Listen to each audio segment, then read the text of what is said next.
भाई अब्दुल बासित ने बहुत अच्छा सवाल किया। बोला मैं मुसलमान खानदान में पैदा हूं, मेरे वालिदैन मुसलमान थे, मुसलमान है, जो उनने पढ़ाया मैंने कबूल किया। मैं लक्ष्मण भाई हिंदू थे, हिंदू बन गए। अब्दुल बासित ने कहा जो मेरे वालिदैन ने कहा मैंने मान लिया। अब्दुल बासित साहब, अगर आपके वालिदैन आज कहते 2 जमा 2 5, आप मानेंगे? नहीं मानूंगा। तो ये बोलना कि जो वालिदैन ने कहा मैं मान गया, सही नहीं है। जब आप बच्चे थे तो शायद मान जाते थे, बराबर। 2 साल की उम्र में माँ ने बोली 2 जमा 2 5, तो आप हाँ बोलेंगे, बराबर कि नहीं? आज बोलेंगे तो आप मानेंगे।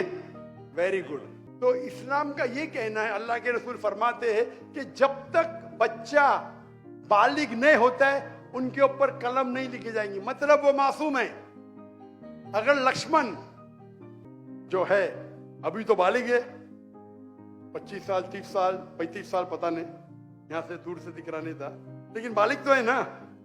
अगर कोई गैर मुसलमान हिंदू खानदान में पैदा होता है या ईसाई खानदान में पैदा होता है और बालिग बनने से पहले 10 साल की उम्र में या 8 साल की उम्र में इंतकाल हो जाता है, तो वो जहन्नम में नहीं जाएगा, क्योंकि वो मासूम है।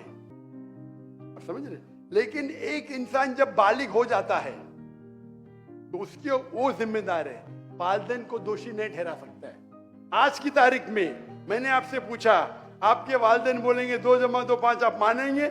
आपने कहा नहीं। उसका मतलब आज आपकी वालिद, आपके वालदा अगर कोई गलत कहेंगे, आपके पास होशो हवास आया, आप उसको कुछ बात में भी आप मान लेंगे गलत चीज को, लेकिन अक्सर गलत चीज को नहीं मानेंगे। आप अपनी वालिद से मोहब्बत करते